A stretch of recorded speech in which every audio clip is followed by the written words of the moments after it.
Buenas tardes a todos. Para mí es un placer presentar hoy este webinar eh,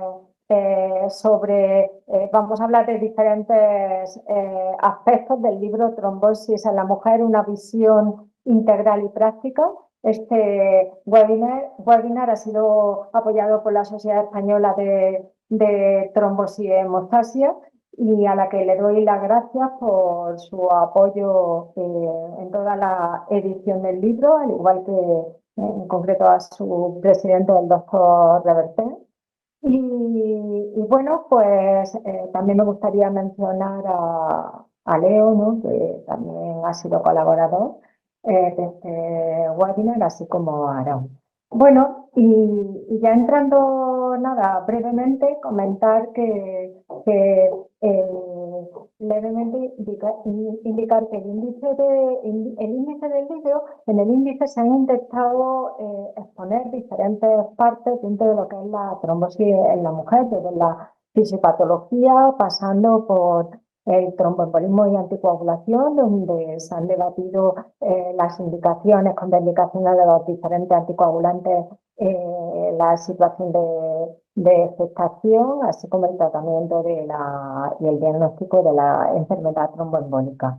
Hay otra parte, que es la parte de trombofilia y pérdidas fetales, donde se abordan las causas hereditarias, las causas adquiridas, en concreto síndrome antifosfolípido, y una parte especial donde se habla de las complicaciones vasculares gestacionales de las mujeres o la sometidas a técnicas de reproducción in vitro. Finalmente, pues se ha hecho un recorrido por todo el tratamiento hormonal, desde lo que es la anticoncepción hormonal y los factores de riesgo, tanto de isoriesgo, tanto en la trombosis arterial venosa, y después la terapia hormonal de la menopausia y otras hormonoterapias.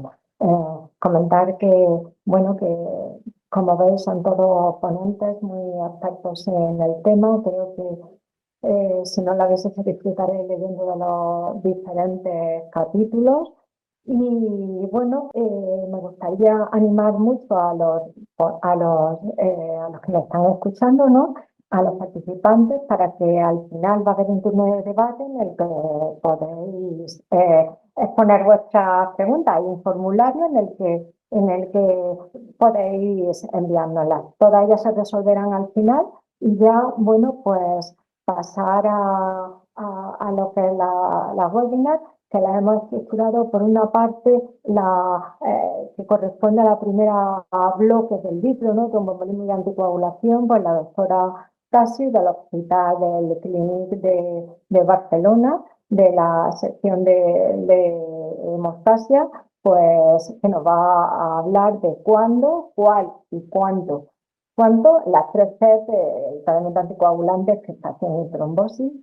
Después la doctora Noelia Villalta, también de la sección de hemostasia del Hospital de San Pau, nos va a hablar de la segunda y tercera parte, trombofilia y pérdidas fetales, heparina para todos. Y finalmente yo, pues me gustaría recalcar lo que es el riesgo vascular y trombosis en la mujer, haciendo pues un pequeño resumen de las diferentes etapas de la mujer y los riesgos, especialmente los riesgos en trombosis arterial.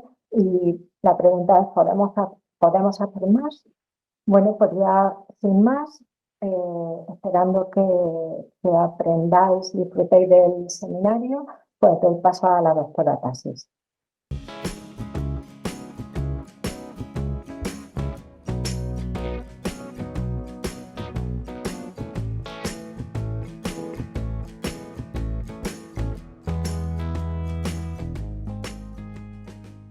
Hola, muy buenas tardes. Es para mí un placer estar aquí esta tarde en la presentación de este libro.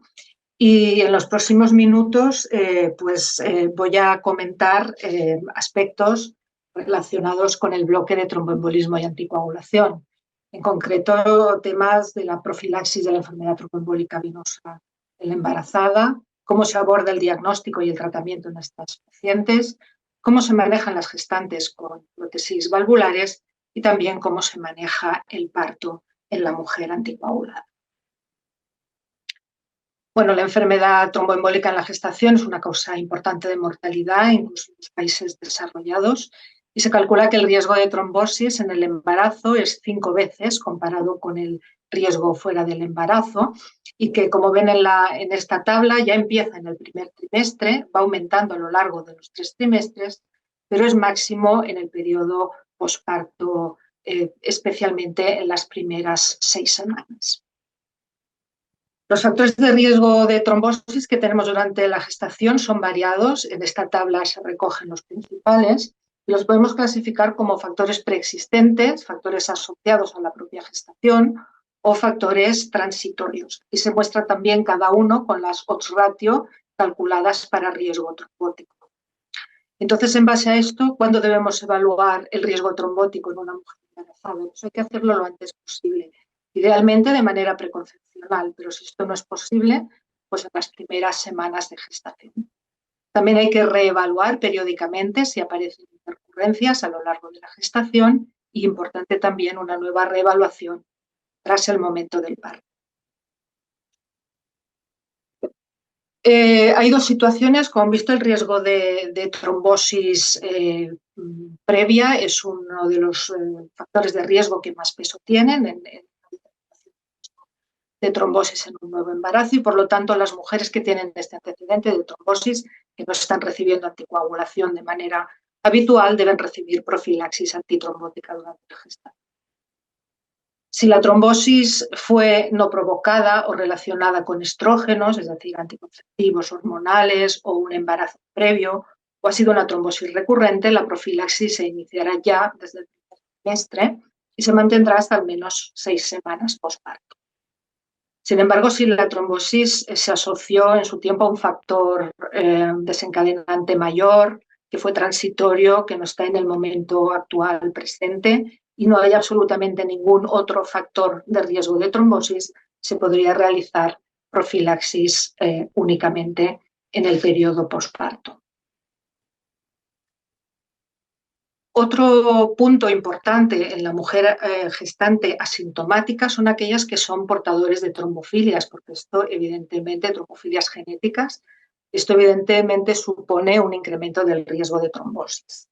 En esta tabla se muestran las distintas trombofilias genéticas con el riesgo que hay en la gestación cuando no hay historia familiar y el riesgo cuando además existe una historia familiar.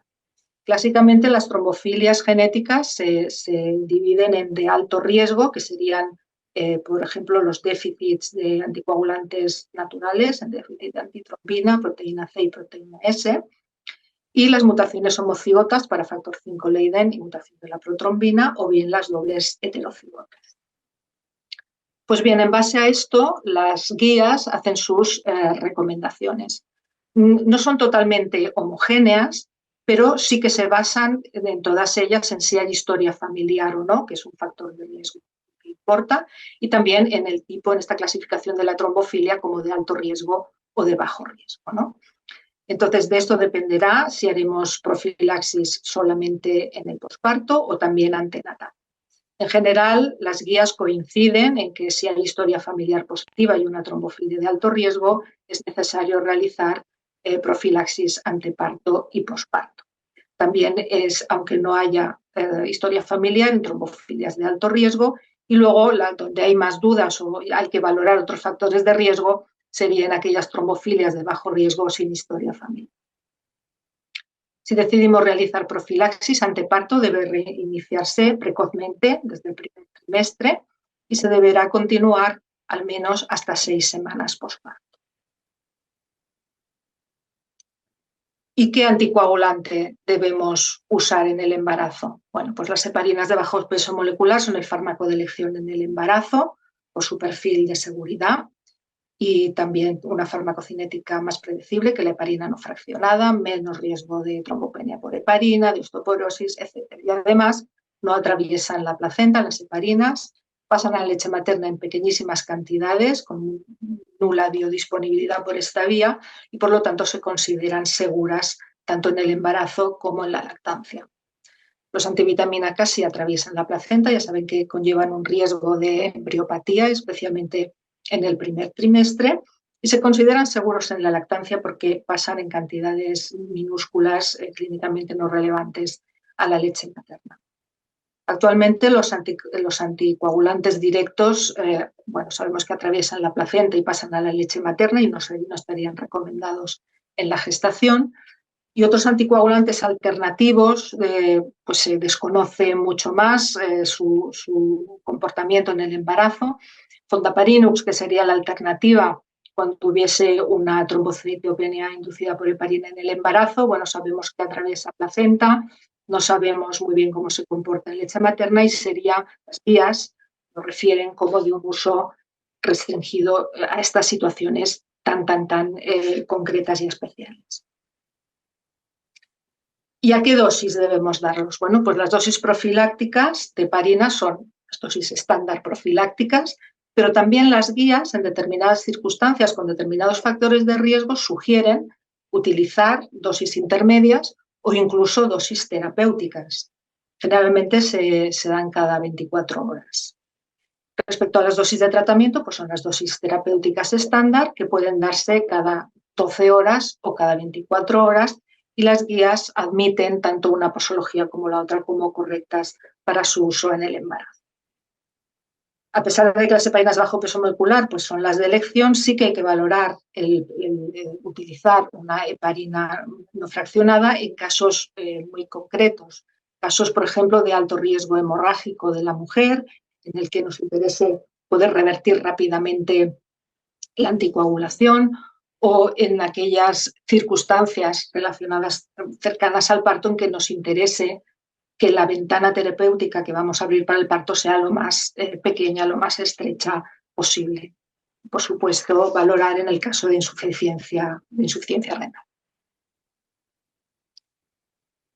Y para el tratamiento de la trombosis aguda en la gestación, bueno, sabemos que el TEP, el tromboembolismo pulmonar, es una causa importante de mortalidad materna, pero sí es una causa prevenible y que a pesar de los avances que se han hecho en profilaxis, tratamiento de la enfermedad y diagnóstico, pues sigue siendo una causa importante de mortalidad materna.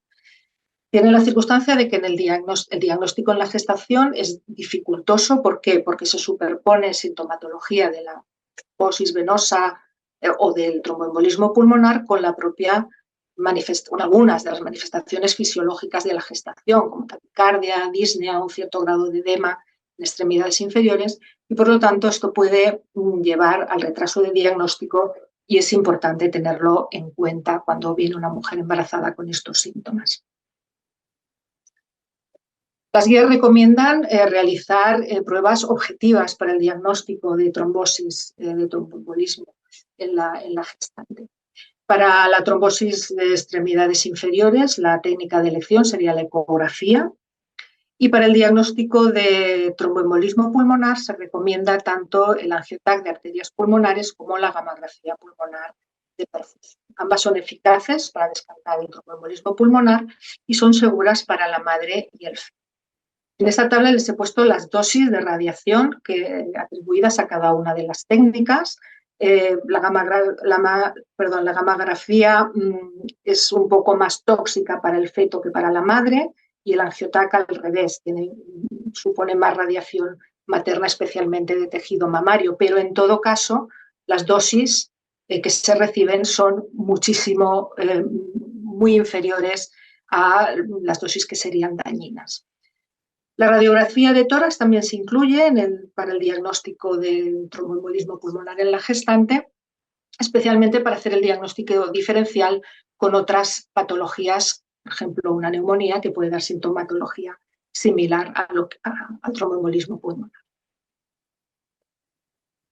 Bueno, ¿y qué pasa con el dímero D? El dímero D ha sido muy discutido porque sabemos que los niveles de dímero D aumentan de manera fisiológica a lo largo de la gestación y, por lo tanto, las escalas o los rangos que hay para fuera de la gestación pues no nos sirven. Hasta que hace unos pocos años se ideó el algoritmo GIRS modificado para la gestación, que incluye unos niveles adaptados también a la gestación de dímero D, junto con el empleo de una ecografía Doppler para descartar trombosis en extremidades inferiores, y con todo ello, es decir, si no hay ningún criterio, bueno, si la ecodoppler es una mujer con una sospecha de tromboembolismo pulmonar, le hacemos un ecodoppler y vemos la trombosis, allí se para, se inicia anticoagulación y se trata y no se hace nada más.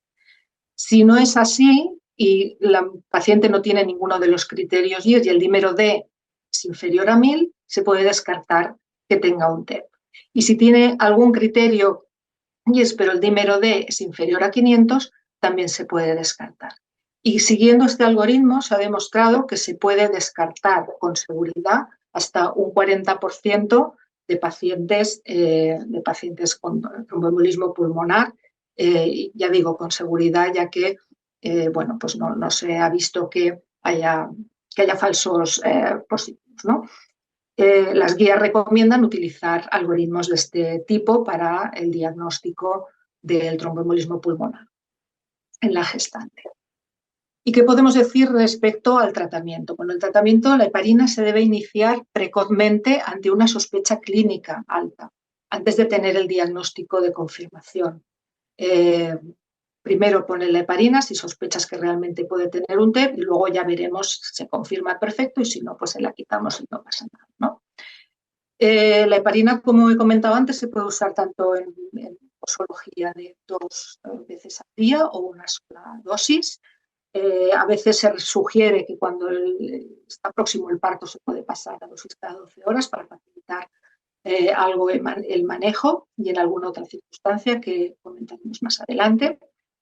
No está claro que, o sea, no se recomienda de manera rutinaria que haya que hacer controles de actividad anti-10 activado durante el embarazo, al menos que haya recurrencias, pesos extremos o insuficiencia renal.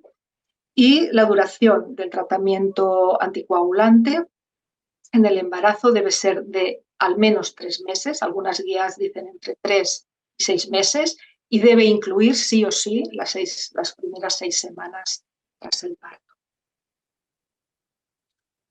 Vamos a hablar ahora de un grupo especial de gestantes que son aquellas que son portadoras de una prótesis mecánica cardíaca. Aquí es importantísimo hacer una valoración o una información incluso preconcepcional para que la paciente sea consciente de los riesgos maternos y fetales que comporta embarazarse cuando se lleva una válvula mecánica y los riesgos de cada régimen terapéutico que podemos ofrecerle, ¿no? De manera que la toma de decisiones pues, sea compartida.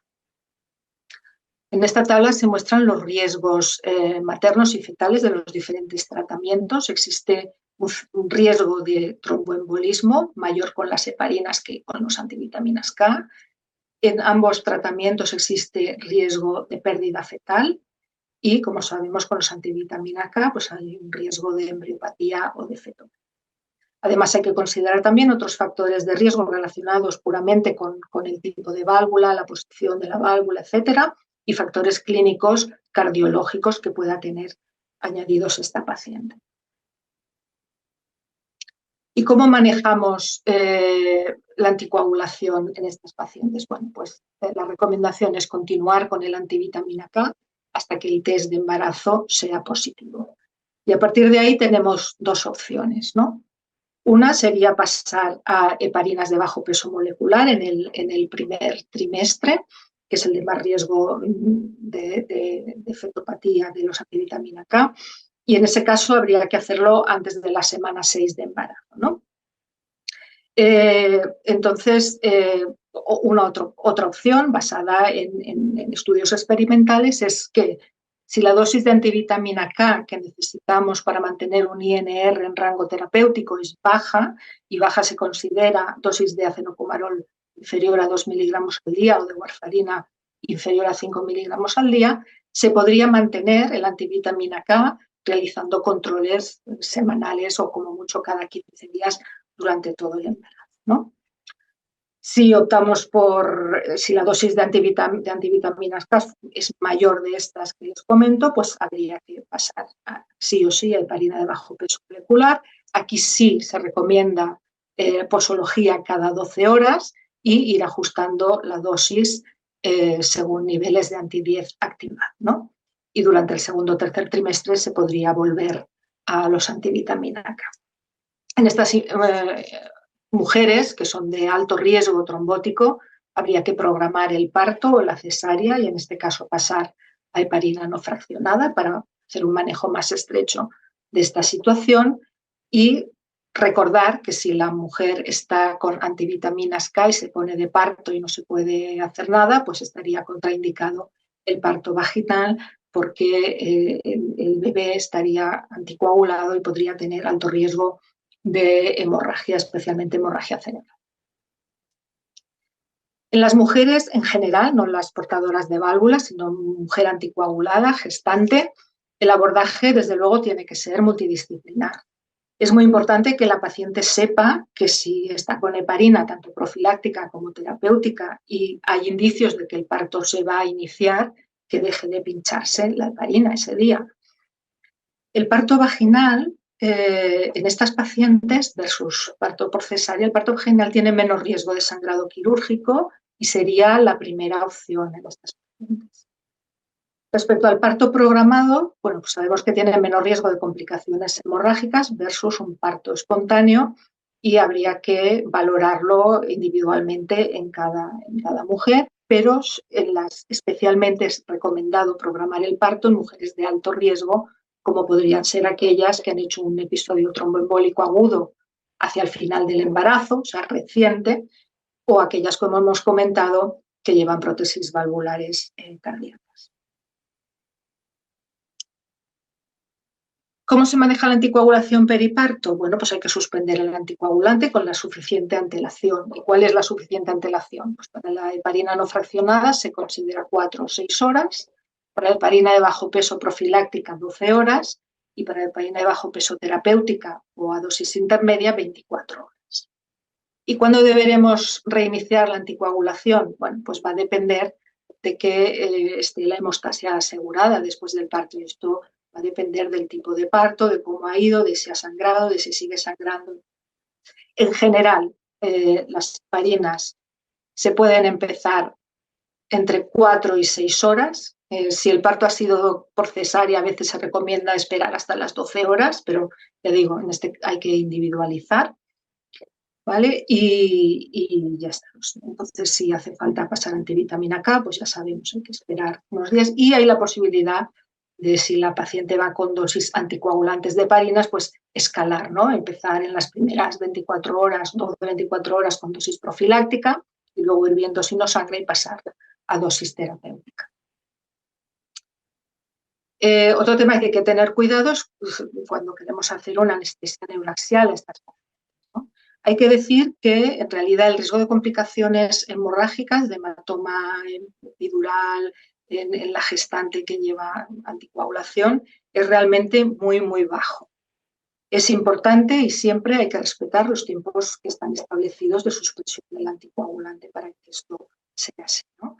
Y en esta tabla se muestran pues, los distintos anticoagulantes, las recomendaciones de cuándo hay que parar y cuándo no. Para las heparinas de bajo peso, habría que suspender el tratamiento antes de hacer una anestesia epidural, pues 12 horas si la dosis de heparina es profiláctica o 24 si es terapéutica o intermedia.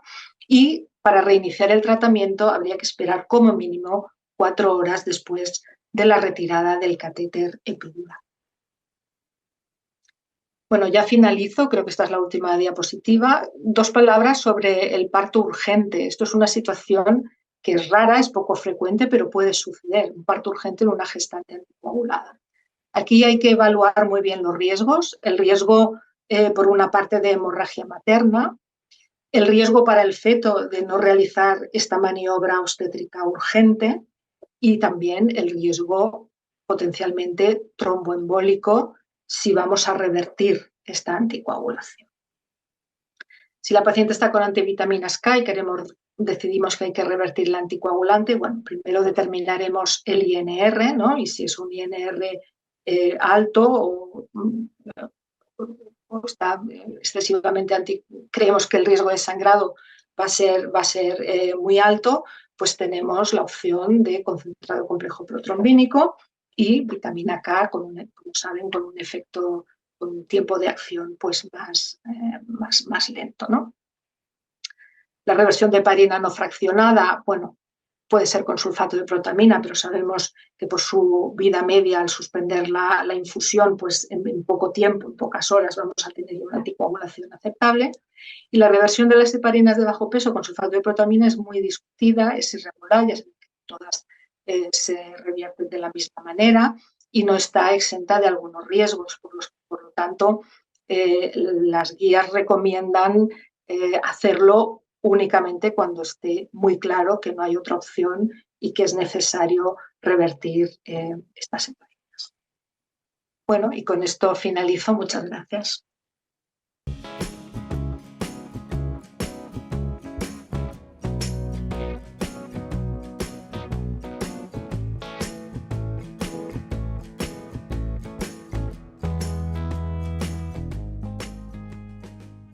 Buenas tardes a todos. Muchas gracias por estar esta tarde con nosotros y compartir este webinar, y muchas gracias a la SED y a la doctora Llamas por invitarme a participar. El tema que voy a tratar será trombofilia y pérdidas fetales, heparina para todos. Tal y como ya se ha comentado en la introducción, pues la gestación es una situación que a nivel fisiológico condiciona una situación de hipercoagulabilidad, precisamente para preparar a la mujer de cara a un proceso que condiciona un sangrado excesivo. Habrá determinadas situaciones en que estarán relacionadas con la gestación y que nos plantearemos que la paciente necesite tratamiento anticoagulante, pues por su patogenia aumenta el riesgo trombótico.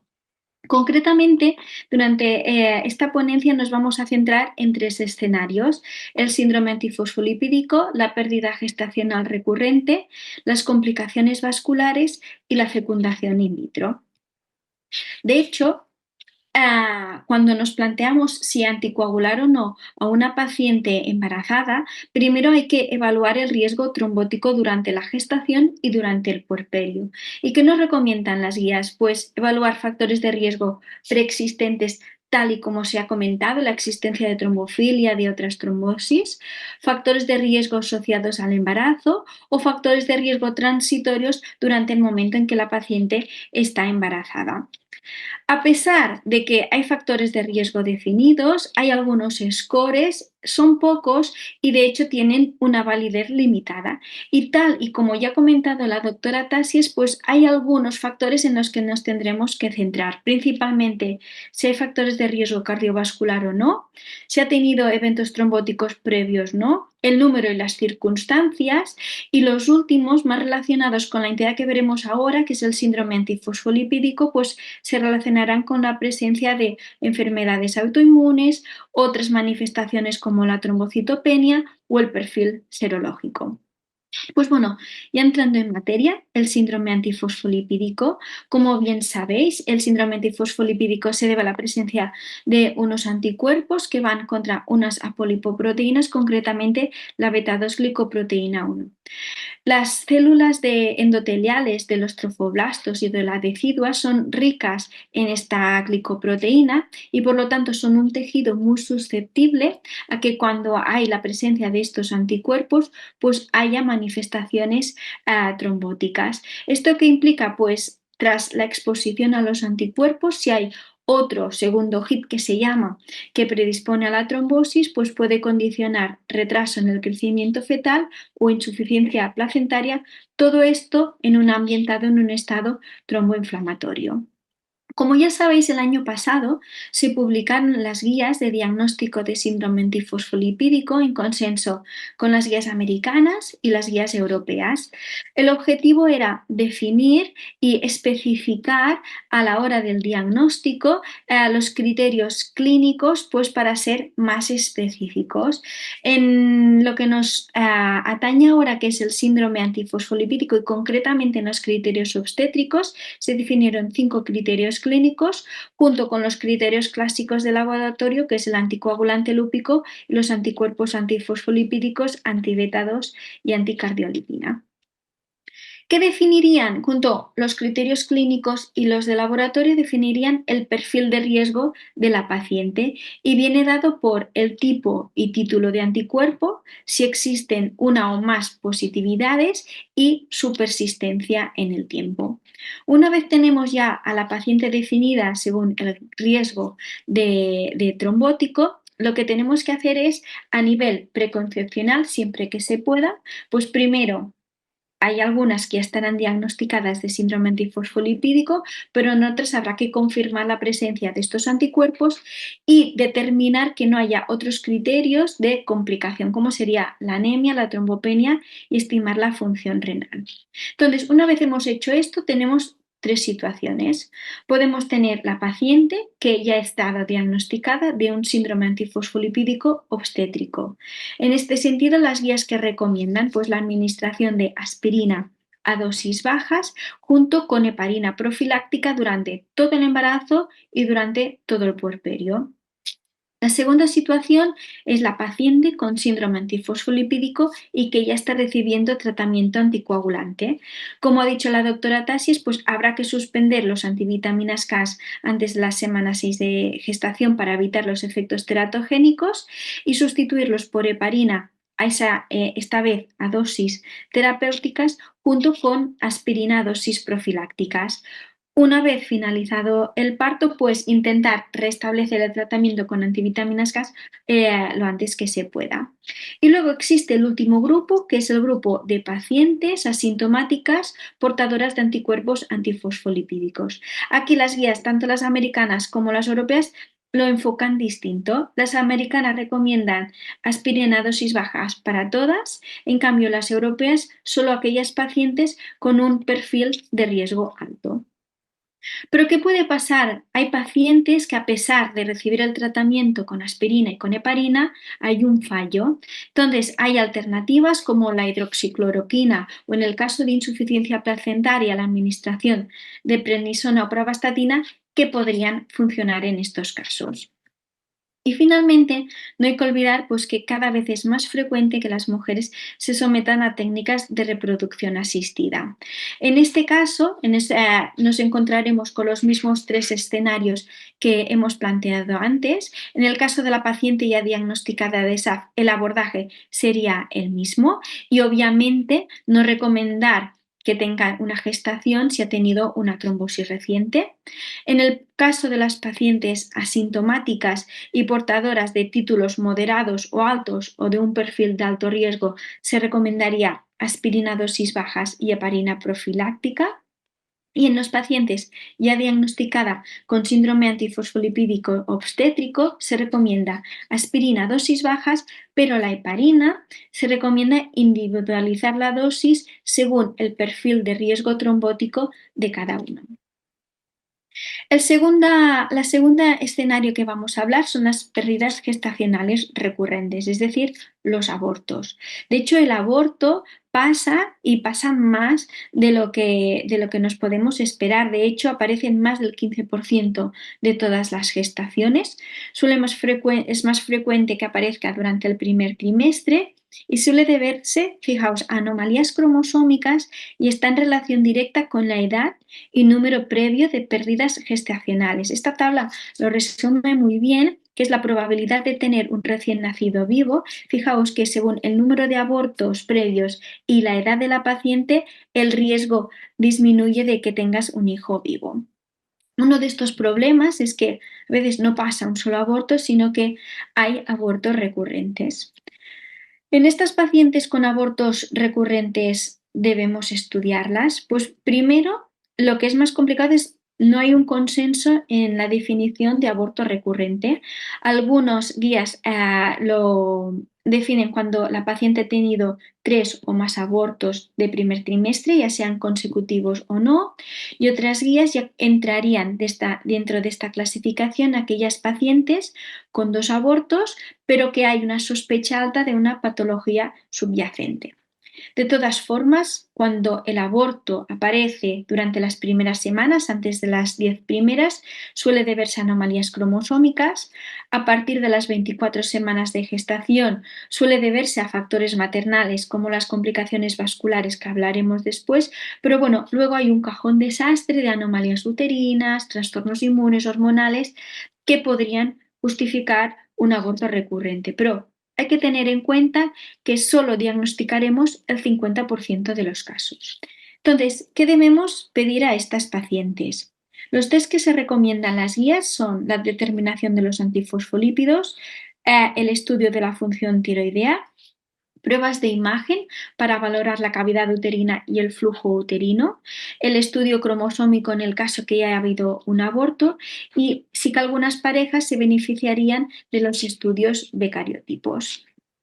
Si los estudiamos será porque tenemos algo que ofrecerles y de hecho hay 3 tratamientos que son los principales que se ofrecen en este grupo de pacientes, como sería la progesterona para el establecimiento del embarazo en las fases iniciales y en aquellas pacientes con amenaza de aborto, tal y como hemos visto en el síndrome antifosfolipídico, la aspirina y la heparina de bajo peso molecular, y el tratamiento del hipotiroidismo con hormonas tiroideas, tanto si es clínico como subclínico, ¿no? Y tras hablar de todo esto, realmente la trombofilia aquí juega un papel.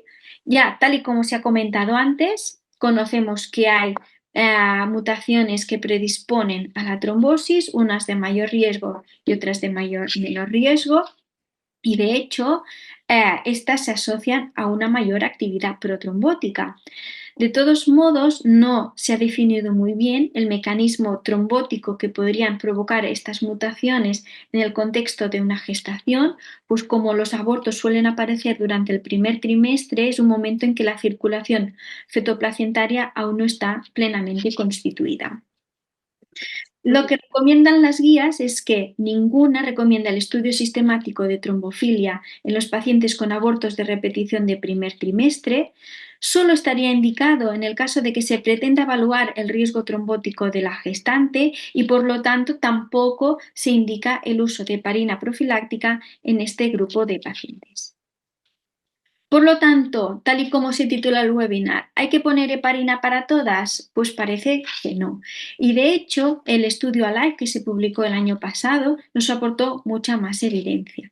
Para poneros en contexto, el estudio ALIVE 2 es el primer ensayo clínico prospectivo, aleatorizado y multicéntrico que evalúa la eficacia de la heparina para prevenir los abortos de repetición. Y su hipótesis era que si administramos heparina en pacientes con trombofilia y abortos de repetición, aumentará el número de recién nacidos vivos. Pues ¿qué encontraron? Pues que no habían diferencias en el número de recién nacidos vivos en las pacientes que se les había administrado heparina como en las que no la recibieron. Y de hecho advierte en contra tanto del uso de heparina como del screening de trombofilia en este grupo de pacientes. Primero, porque no se observó que tuviesen más trombofilia y tampoco porque esto, aparte de generar más estrés en la paciente, el manejo tampoco cambiaría.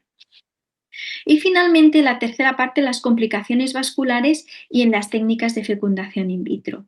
¿Qué son las complicaciones vasculares? Pues en este grupo, aparte de los abortos de repetición que hemos hablado, se incluye la preeclampsia, el bajo peso al nacer y el abruptio placentaria. De hecho, todo esto son trastornos placentarios que confieren una elevada morbimortalidad materna, fetal y del neonato y que tienen un alto riesgo de recurrencia. Por eso es normal que se busquen estrategias preventivas para disminuir su recurrencia.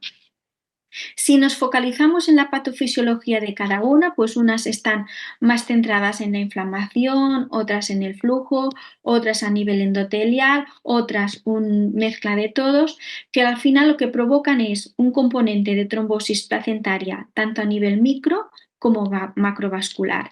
De allí que se plantee que en este grupo de pacientes los antitrombóticos puedan tener un papel para evitar su aparición y su recurrencia. Pues, ¿qué dice la evidencia? De todas ellas, la preeclampsia es la más estudiada y se ha visto que su inicio precoz de aspirina a dosis bajas antes de la semana 16 de gestación disminuye el riesgo de preeclampsia, tanto precoz como tardía, disminuye el número de partos pretérmino y también disminuye la mortalidad perinatal. Sin embargo, existen dudas de cuál sería la dosis óptima, si la de aspirina, si la de 100, 150, dosis menores, desde cuándo y hasta cuándo se debe mantener el tratamiento y a quién se lo debemos dar. Lo que hay que tener en mente es que este grupo de pacientes que han tenido preeclampsia o eclampsia ya de per se tienen más factores de riesgo cardiovascular.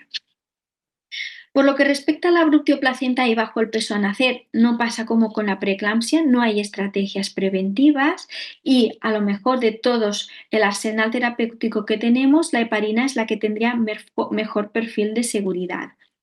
¿Qué se ha visto a nivel de evidencia científica? Pues un metaanálisis que incluyó 8 estudios aleatorizados observó que la administración de heparina en pacientes para la prevención de complicaciones placentarias no reducía el riesgo de recurrencia, menos en el subgrupo de pacientes con abruptio placentae. Esto es una recolección de metaanálisis de 2011. Posteriormente, en el 2020, la doctora Yurba intentó replicar los resultados y realmente la conclusión que llegaron es que la heparina no reducía el número de complicaciones vasculares ni su recurrencia, incluso en el grupo de pacientes con abruptio placentae. Por lo tanto, en este grupo no hay evidencia suficiente para utilizar tratamiento anticoagulante para la profilaxis y a lo mejor habría que demostrarlo, se podría guardar en aquellas pacientes con complicaciones placentarias graves. Y la trombofilia, pues seguimos sin indicarla porque tampoco no hay mayor incidencia de trombofilia hereditaria en este grupo de pacientes con complicaciones vasculares y tampoco cambiaría el riesgo de recurrencia. Y finalmente, el mundo de la fecundación in vitro. Pues sabemos que realmente hay complicaciones. El 33% de las pacientes que se someten a fecundación in vitro tienen complicaciones y vienen derivadas o bien por el síndrome de hiperestimulación ovárica o por complicaciones iatrogénicas. De hecho, el síndrome de hiperestimulación ovárica ya es un estado de hipercoagulabilidad que confiere mayor riesgo de trombosis por la hemoconcentración que provoca, pero si os fijáis, el riesgo de incidencia de tromboembolismo venoso en las FIPS es bajo y se incrementa un poco según la serie que se mire cuando la paciente tiene síndrome de hiperestimulación ovárica. Pueden aparecer tanto trombosis venosas como arteriales. Las trombosis venosas pasan más tarde tras la transferencia y fíjense que la localización suele ser en sitios inhabituales como las extremidades superiores y cuello. Muy bien, no se sabe el mecanismo, pero parece que al acumularse líquido en cavidad abdominal puede drenarse a través del conducto torácico y a la vena subclavia y de allí que aparezcan en esta localización. Y las trombosis arteriales pues suelen aparecer más precozmente y no tienen unas localizaciones tan típicas. Pues bueno, a pesar de que sabemos que aparecen trombosis, como su incidencia es tan baja y no existen algoritmos para poder predecir quién hará trombosis y quién no, no se recomienda tampoco en este grupo de pacientes la administración de tratamiento ni anticoagulante ni antiagregante. En el mundo del síndrome de hiperestimulación ovárica se han descrito factores de riesgo para poder identificar a aquellas pacientes de mayor riesgo y al lado pues, poder establecer estrategias preventivas. ¿Todo esto para qué? Pues para intentar definir aquellas con alto riesgo o con riesgo moderado o severo. Fíjense que con este algoritmo lo que se pretende es administrar profilaxis o bien con aspirina o bien con heparina si han tenido trombosis o no, pues para que este grupo de pacientes que sabemos que tienen más riesgo de desarrollar una trombosis, evitar su aparición. A nivel del screening de trombofilia, en este grupo tampoco se recomienda por el mismo motivo que antes. No hay mayor incidencia de trombofilia en este grupo y tampoco las pacientes con trombofilia tienen más riesgo de síndrome de hiperestimulación ovárica. Ya para concluir, pues ya hemos visto que hay situaciones relacionadas con la gestación en las que nos plantearemos la administración de tratamiento anticoagulante porque aumentan el riesgo trombótico. Hay factores de riesgo trombótico definidos y que hay que tener en cuenta cuando evaluamos íntegramente a la paciente embarazada. A nivel del estudio de trombofilia, ninguna guía recomienda su screening en pacientes con abortos de repetición y con complicaciones vasculares. Podría ser de utilidad cuando queremos evaluar el riesgo trombótico de la gestante. Y más que nada porque no se ha observado ni que estas pacientes tengan mayor incidencia de trombofilia y que la trombofilia provoque mayores complicaciones. Y para tener en mente estrategias en los pacientes con síndrome antifosfolipídico obstétrico 1, la heparina y la aspirina es donde tendrían la única indicación. No hay que utilizar heparina en pacientes con abortos de repetición. En el síndrome del ovario poliquístico, según hay síndrome de hiperestimulación ovárica, lo siento, según el perfil de riesgo, administrar aspirina o heparina. Y en los pacientes con preeclampsia, lo que queda claro es que el inicio precoz de aspirina a dosis bajas disminuye el riesgo de preeclampsia y de morbimortalidad fetal. Y hasta aquí mi parte y muchas gracias por vuestra atención.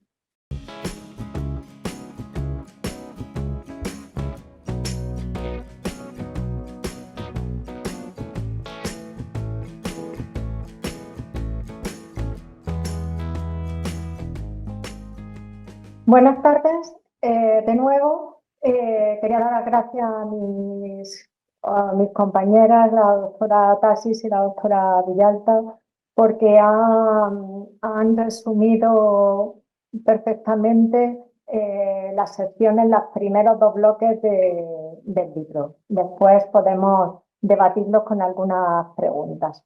Y bueno, la última parte la he querido resumir en un título que se llama Riesgo vascular y de trombosis venosa en la mujer. Podemos hacer más. De trombosis venosa ya hemos hablado y la doctora Tasis pues, también ha hablado en relación de la profilaxis y de tratamiento. Quizás me voy a centrar a modo de una visión crítica que nos haga pensar el riesgo vascular de la mujer en todas estas etapas de la vida, ¿no? Bueno, ya hemos visto que la mujer pasa por una serie de periodos fisiológicos cambiantes, ¿no? La época de la fertilidad, la época de la gestación y puerperio, la posmenopausia, eh, todo esto, etapas que tienen en común, pues que en todas estas etapas tenemos que realizar un control de los factores de riesgo vascular y de los factores de riesgo trombótico, porque, como vemos, cada periodo va a tener sus características. En todas estas etapas también tienen en común que se dan una conjunción de sistemas, el sistema hormonal, cambios hormonales que todos sabemos a nivel del sistema vascular, sistema hemostático, y uno de los principales protagonistas de todos estos cambios pues, son los estrógenos. Los estrógenos mantienen la homeostasis lipídica, van a producir un efecto vasodilatador, tienen efectos antiinflamatorios.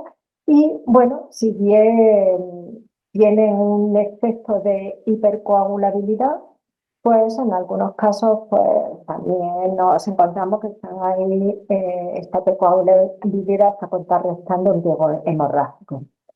Pero ¿qué ocurre con el declive hormonal que tiene lugar desde la menopausia? Bueno, pues por estos marcadores de inflamación aumenta, el cuerpo se convierte en un estado más de inflamación, tenemos más tendencia a que aumente la presión arterial por ese tono vascular, hay cambios en la distribución de la grasa corporal, también hay un aumento del grosor de la capa media íntima carotídea, esto va a ser independientemente de la edad, y después también tenemos más tendencia a la que la glucosa basal esté alterada. ¿Es importante la enfermedad cardiovascular en la mujer?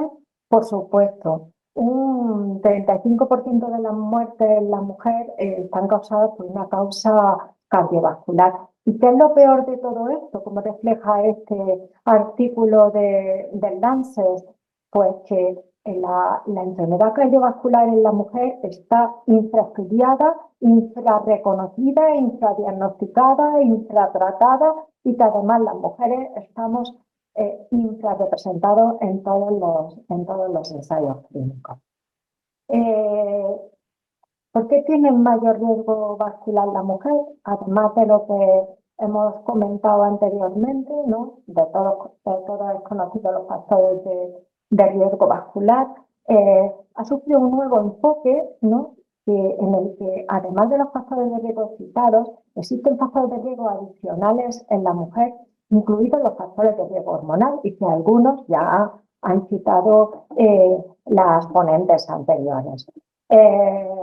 Bueno, sabemos hoy día que hay una serie de enfermedades, hay una serie de factores de riesgo vascular que están modulados por el sexo. Es decir, el impacto de los factores de riesgo vascular, como vemos aquí, es mayor en la mujer, sobre todo la diabetes mellitus.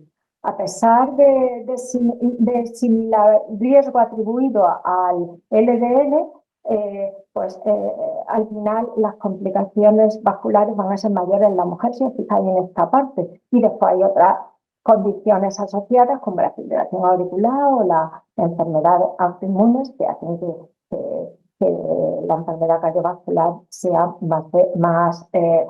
produzca más morbilidad en la mujer. Pero bueno, también hay otros factores de riesgo no tradicionales y eso es lo que quería sensibilizar a los ponentes, porque aunque se han matizado a lo largo del libro, hay otra serie de factores que van adquiriendo importancia, ya lo ha dicho antes también la doctora Villalta, y son una serie de factores emergentes como el parto pretérmino, los trastornos hipertensivos de la gestación, la diabetes gestacional, la enfermedad autoinmune y ya después fuera de lo que es el aspecto fisiológico, pues el tratamiento del cáncer de mama, la depresión. Todo esto hace que estos factores que a veces no tenemos en cuenta cuando hacemos la anamnesis, pues que sean estos típicos factores por los que contribuyan a que la enfermedad cardiovascular en la mujer esté más infradiagnosticada.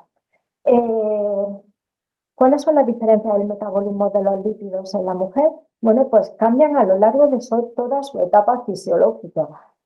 Aumentan durante el embarazo y en la lactancia. Ya sabemos que a veces vemos unos triglicéridos y un colesterol que está súper alto en lo que es la gestación, aunque eso no se ha relacionado directamente con el aumento del riesgo vascular y que aumenta también en la menopausia. Las lipoproteínas también van a aumentar en esta época y también vemos que los niveles de lipoproteína A pues aumentan durante la menopausia y aumentan durante el embarazo. Bueno, y esto nos lleva a plantear a la pregunta hacia la que iba enfocada. Tenemos que hacer una evaluación diferente de los antecedentes clínicos de la mujer de cara a poder prevenir esa enfermedad cardiovascular.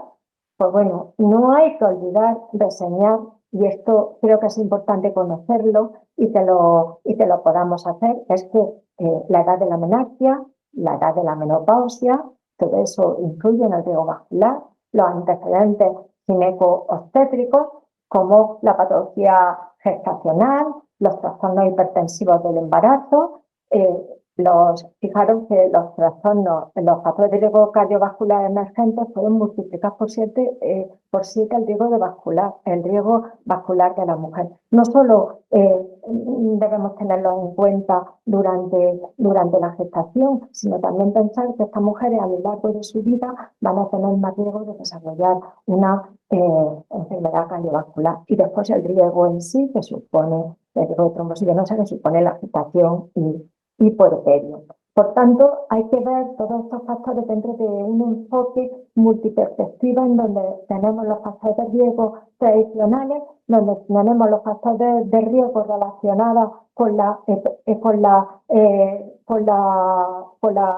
el embarazo, lo que hemos citado anteriormente, y otra serie de comorbilidades de la mujer, como el tratamiento anticonceptivos, la depresión, la menarquia precoz, la menopausia precoz. Bueno, y creo que esto nos abre un poco los ojos a que junto con estos factores de riesgo vascular, de riesgo de trombosis venosa, es importante que etiquetemos a la mujer dentro de su riesgo cardiovascular de cara a hacer una prevención, a poner un anticonceptivo, una terapia hormonal de la menopausia. Bueno, y tenemos más retos aún, porque tenemos también el tema de la salud en las mujeres trans, ¿no? En las personas de género binario, mujeres que están, las personas de género binario están tomando estrógenos, etcétera. O sea que nos queda un largo camino que recorrer aún para afrontar estos factores. Bueno, y si volvemos otra vez hacia el embarazo, hay un estudio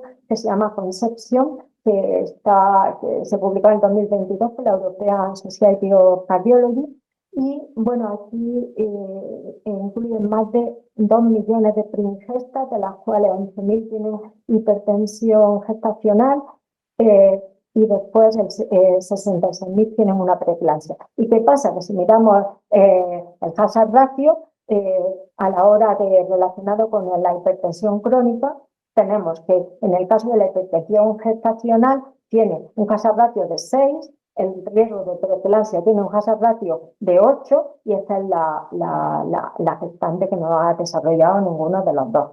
Y si nos vamos a la menopausia, pues si nos vamos a la menopausia, pensar que si es prematura, pues aumenta el riesgo, que cada año de adelante de la menopausia puede multiplicarse por 2 los factores de riesgo vascular. Esto conlleva un perfil metabólico desfavorable, una serie de cambios vasomotores, por los que tenemos que pensar la idoneidad y el beneficio para la mujer de la terapia hormonal de la menopausia, considerar comorbilidades asociadas, bueno, y cómo hacer la mejor elección de la terapia hormonal. En el libro hay 2 capítulos, uno dedicado a la terapia hormonal, a la anticoncepción, y otra dedicada a la terapia hormonal de la menopausia, donde se van a discutir de forma muy pormenorizada todas las situaciones de la mujer, tanto si tiene trombofilias, si tiene factores de riesgo, si ha tenido una trombosis reciente y qué tratamiento hormonal es el más aconsejado en cada caso.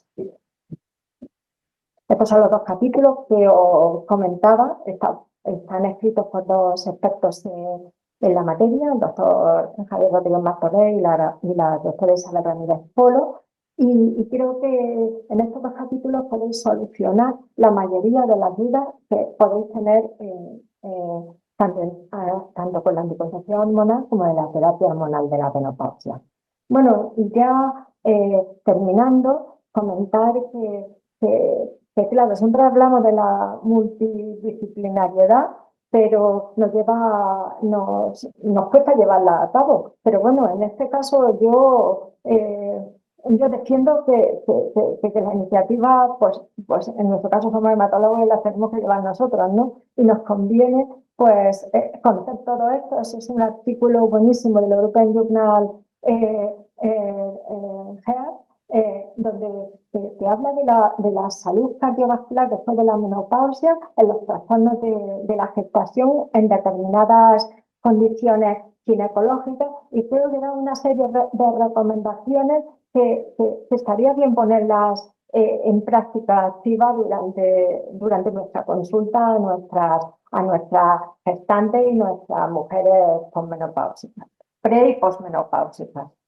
Y bueno, y las conclusiones, pues es que la enfermedad cardiovascular es un problema de salud primero de la mujer, que el riesgo vascular cambia según la edad de la mujer, aumentando durante la menopausia por el déficit de estrógeno, que en ello tienen gran influencia los cambios hormonales y que además de los factores de riesgo tradicionales, pues hay que considerar, tenemos que considerar dentro de nuestro listado de factores de riesgo vascular los antecedentes obstétricos, tener en cuenta los cambios metabólicos vasculares derivados de la menopausia y si se benefician de este tratamiento hormonal de la menopausia, que el perfil lipídico y la resistencia a la insulina en las mujeres empeoran con el paso de la edad y que se van a ver potenciadas por otras comorbilidades de la mujer. Y bueno, que sistematizar estas recomendaciones genero-específicas pues es crucial para mejorar la salud de la mujer. Esta diapositiva, que es la última, es un trozo también de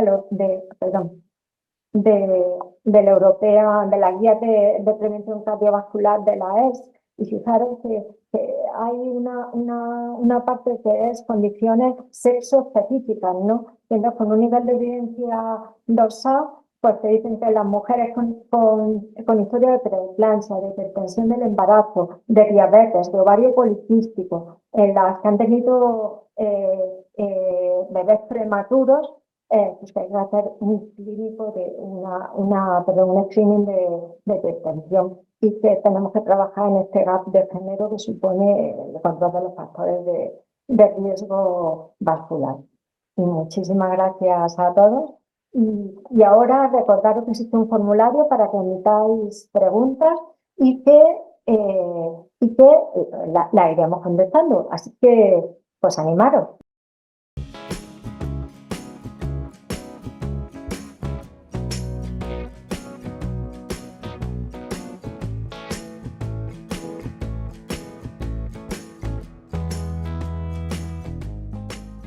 Bueno, nos ha quedado, todos nos hemos atenido el tiempo y nos queda un hueco para preguntas.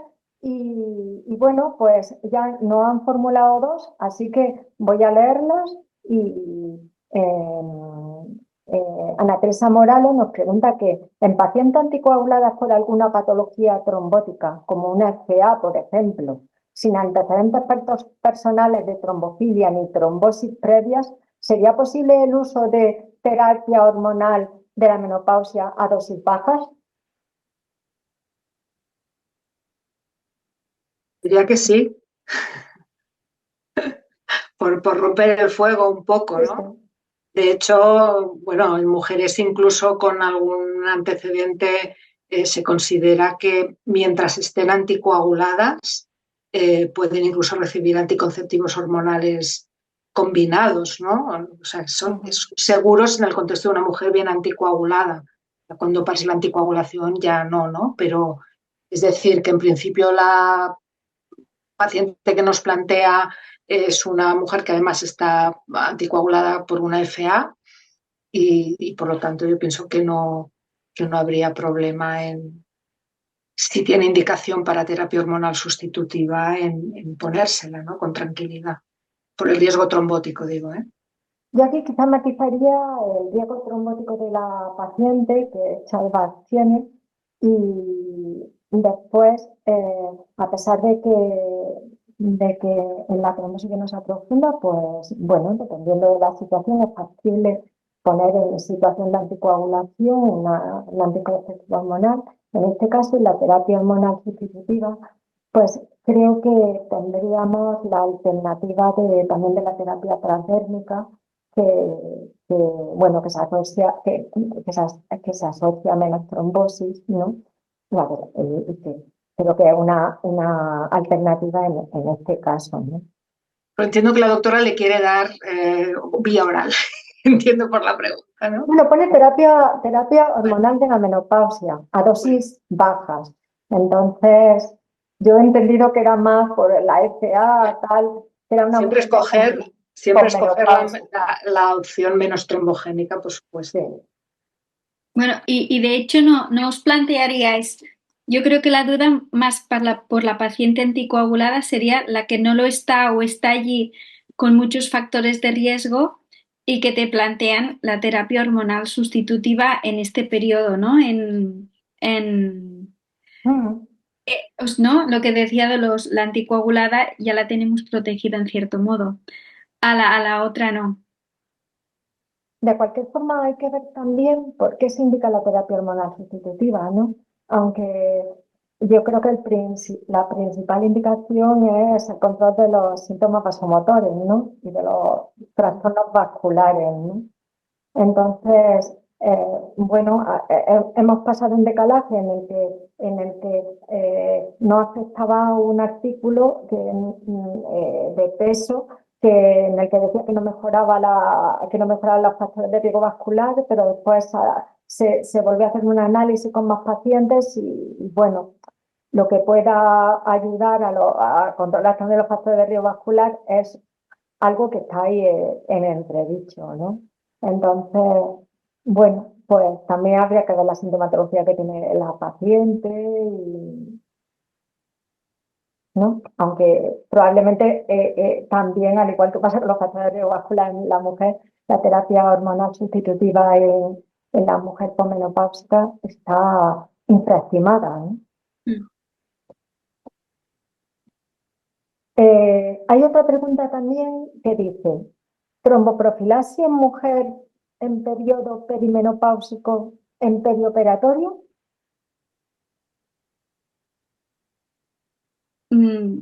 A mi entender debería ser la misma que en otra paciente, aunque no sea perimenopáusica, ¿no?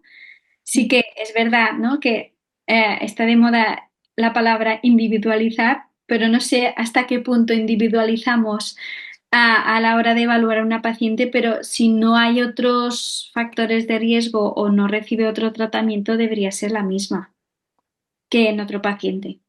Mm, Yo estoy de acuerdo, porque perimenopáusica, bueno, si no, depende de los factores de riesgo que tenga, ¿no? claro. La perimenopausia en sí, si por lo demás está sanísima, pues tampoco sería una indicación como tal. Yo aquí al principio he entendido la pregunta como, o sea, he pensado que nos querían preguntar si la paciente, por ejemplo, la podemos excepcionar, si la paciente está en tratamiento anticonceptivo oral eh, o en tratamiento terapia hormonal de la menopausia y va a intervenirse. Esto es una cosa que a veces no tenemos en cuenta, ¿no? Que hay que retirar una semana o 2 semanas antes el tratamiento anticonceptivo antes de la cirugía. Y esto es una cosa que vemos con frecuencia trombosis en la consulta porque, bueno, porque no se ha tenido en cuenta, ¿no? Hay otra pregunta que dice, buenas tardes, María Belén Moreno. Buenas tardes, enhorabuena a las tres por las presentaciones. ¿Realizáis alguna determinación de nivel antidiesta en la gestación o de acuerdo a las recomendaciones actuales habéis dejado de hacerlo? Y otra pregunta en gestante con SAF. ¿Suspendéis aspirina 100 antes del parto o la mantenéis hasta el final según la última recomendación? ¿Quién Bueno, empieza? No, Eh, bueno, sí que, bueno, sí, una detrás de otra. Eh, bueno, la determinación de antidieza no está recomendada de manera rutinaria, pero sí en determinadas circunstancias, ¿no? Por ejemplo, la mujer con una prótesis cardíaca mecánica que le has pasado heparina de bajo peso, ahí hay que hacerlo y además hay que hacer un control que incluso recomienda hacerlo semanal, ajustando la dosis para que esté siempre en el rango alto del rango terapéutico, ¿no? Incluso hay autores que promueven hacer también una determinación para ver los niveles valle en estas mujeres de alto riesgo, que estén por encima de 0,6, es decir, que sí, en estos casos hay que hacerlo. Mujeres con insuficiencia renal, pesos extremos, en esos casos, pero no de manera rutinaria en una paciente que no tiene ningún otro factor de riesgo, ¿no? Y lo de suspender la heparina, yo particularmente no la suspendo, pero la aspirina. vosotras. Te refieres a la aspirina, ¿no, En Dolores? el, sí, he dicho aspirina en el SAF. Es, vale. nosotros tampoco. Lo que sí que antes, en la semana 30, suspendíamos la aspirina, no en el SAF, sino En general, iniciado por otros motivos. sí. Pero sí que es verdad que las guías ahora te dicen que la puedes mantener durante todo. todo el parto y hasta el puerperio, ¿no? En algunas circunstancias. Yo creo que esto es algo que, bueno, que teníamos todos metido en la cabeza de hace tiempo, que a las 34 o 36 semanas pues había que suspender la heparina. Bueno, quizás por los riesgos durante el parto, que ahora hemos visto que tampoco son tantos, por la anestesia epidural tampoco, porque con la aspirina se está poniendo anestesia neurasial. Y después la otra cosa que también que nos postulábamos es lo de la persistencia del ductus, ¿no? Pero que tampoco son razones de peso. O sea, que la paciente que tenga aspirina por una, o sea, esté bien justificada, pues efectivamente yo también comparto con mis compañeras que no habría que suspenderla antes. Después sigue Paula Alejandra, pregunta Dolores Casis. Buenas tardes, veo que el libro sugiere dosis intermedias de cinta cada 12 horas. ¿Esto es por algo especial, teniendo en cuenta la vida media? Gracias. Mira, cuando revisas las dosis de heparina recomendadas, por ahí te vuelves un poco loco, porque realmente, bueno, pues algunas tienen más sentido que otras. El racional de hacerlo cada 12 horas es un poco por la farmacocinética, ¿no? Porque se supone que, bueno, que mantienes más, pero tampoco es una cosa que esté totalmente demostrada, ¿no? O sea, se ha recogido un poco pues las indicaciones que hay reportadas en los distintos estudios o en las distintas guías, ¿no? Pero como veréis, pues son bastante heterogéneas muchas veces, ¿no?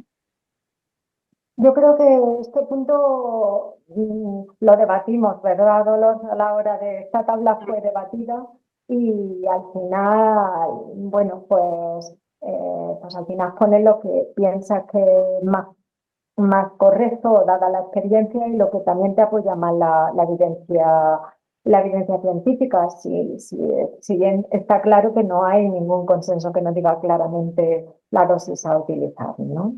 O sea que... Mm. Después nos preguntan también que es necesario tener en cuenta la edad de la paciente para el inicio del tratamiento hormonal sustitutivo. Realmente no, tal y como se ha comentado, hay momentos en la vida de la mujer que hay mayor riesgo de factores de riesgo cardiovascular, como sería la perimenopausia, ¿no? Sí, Realmente ahora existen muchas alternativas. O sea sí. que hablando con ginecólogos yo creo que ha cambiado bastante desde hace unos años a hoy en día. Sí, yo creo que, a ver, es lo que decimos. ¿Por qué utilizamos la terapia hormonal sustitutiva? Pues, sobre todo para paliar los síntomas asociados a la perimenopausia, ¿no? Entonces, claro, yo creo que estos síntomas no lo va a tener una persona de 70 años,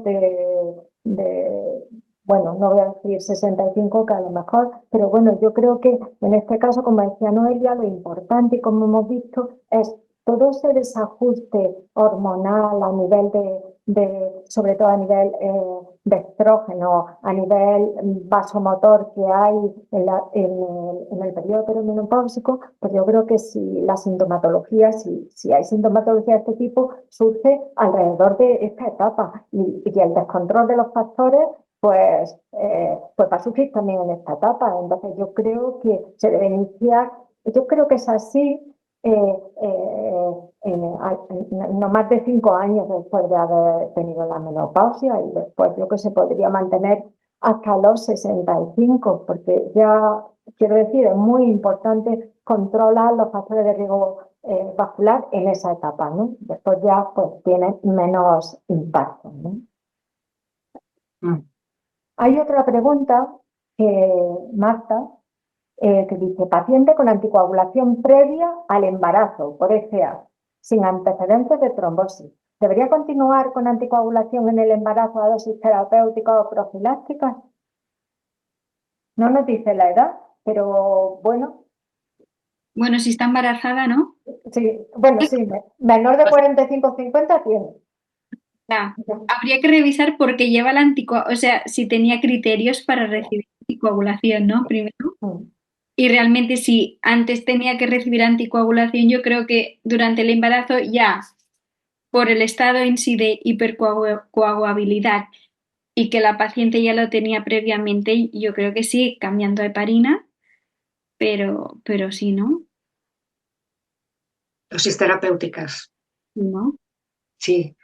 Y si no, Elia, y si revisa si no tiene criterios de anticoagulación, hay que quitarle la heparina, no hay que ponerle ni profiláctica, si no Claro. tiene otros factores de riesgo, ¿no? Pero sí, si va con anticoagulación, pues lo lógico es seguir con anticoagulación durante el embarazo. En este caso es verdad que tampoco está constatado el tratamiento a dosis anticoagulantes con heparina, o sea, con heparina en la fibrilación auricular, pero es que, Claro. o sea, también estaría el paso a síndrome, pero yo creo que en este caso va a depender de los factores de riesgo, pero que no es contraproducente, ¿no? O sea, quiere decir que lo que es la opción que tenemos. Sí. Hay otra pregunta que dice, en relación con el estudio ALAI, eh, eh, que, eh, que comenta las dosis de heparina intermedias, pregunta la doctora Villalta, ¿tú sigues las recomendaciones o eres congruente con los resultados del estudio ALAI? Ahora sí, Sí. sí. Y de hecho, no sé, pero personalmente ha sido un alivio poder tener algo a nivel científico en qué basarte, porque de hecho era una sospecha, pero no tenía suficiente evidencia a pesar, ¿no? Eran todo recomendaciones, consensos de expertos y ahora realmente es un estudio con una N generosa. Muy alta, sí.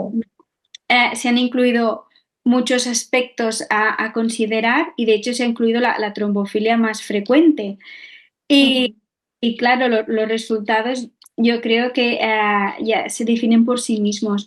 Entonces, realmente sí, lo que sí que es verdad que me cuesta mucho es si hay que empezarla, obviamente, con el estudio live, no la recomiendo, aunque si hay pacientes que ya reciben, ya te vienen la consulta con la heparina o con o no, con la aspirina, aquí sí que yo intento explicar o debatir con la paciente y allí intentar llegar a un consenso, porque tampoco sabemos que no, tampoco es tan perjudicial que la lleven y a veces el factor de la paciente que nota que se deja de administrar algo que inconscientemente o cree que le va bien, pues también genera un estrés que tampoco veo necesario generar, ¿no? Entonces, yo creo que aún estamos en ese impasse de que algunos la prescriben, otros no, y supongo que poco a poco llegaremos todos a manejarlo de la misma forma. ¿Tú crees? Espero, ¿no? No me llames iluso por tener una ilusión.